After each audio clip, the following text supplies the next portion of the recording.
অংশীদারি ব্যবসার যে অঙ্কগুলো আছে, এখানে দেখো একটা অঙ্ক কি বলেছে, সমীর, ইদ্রিস এবং অ্যান্টনির মূলধনের অনুপাত 1/6:1/5:1/4। বছরের শেষে ব্যবসায় মোট লাভ 3,700 টাকা হলে অ্যান্টনির লাভ কত? তাহলে যখনই এরকম মূলধনের অনুপাত বলে দিবে, দেখো এটা ভগ্নাংশে আছে, তাহলে 1/6, 1/5 আর 1/4, এই ভগ্নাংশকে তোমাকে পূর্ণ সংখ্যায় আনতে হবে। তার জন্য তুমি 6, 5, 4 লসাউ করে দাও। তাহলে কত হবে?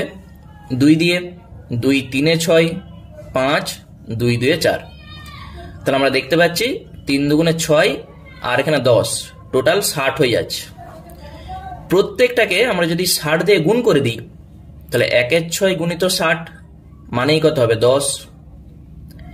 1/5 গুণিত 60, 5 12 60 হয় 12।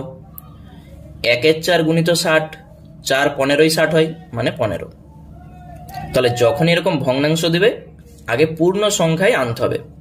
তার জন্য নিচের গুলোকে লসাউ করে প্রত্যেকটার সঙ্গে গুণ করতে হয়। প্রথমটা হচ্ছে সমীর, তারপর এটা ইদ্রিস, আর এটা হচ্ছে অ্যান্টনি। তাহলে অ্যান্টনির লাভ আমাদের চাইছে, কত হবে?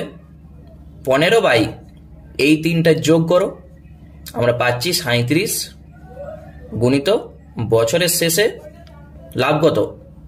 এইটা 37-এর সঙ্গে এটা কেটে দাও 100, তাহলে টোটাল হয়ে যাচ্ছে 1500 টাকা। এটা হচ্ছে অ্যান্টনির মোট লাভ। বুঝতে পেরেছ? অ্যান্টনির এখানে আমরা পেয়েছি 15, তাহলে 15 এই তিনটা যোগ গুণিত বছরের শেষে যেটা লাভ হয় সেটা এখানে গুণ হয়, কাটাকুটি করে আমরা দেখতে পাচ্ছি 1500 টাকা পাচ্ছি।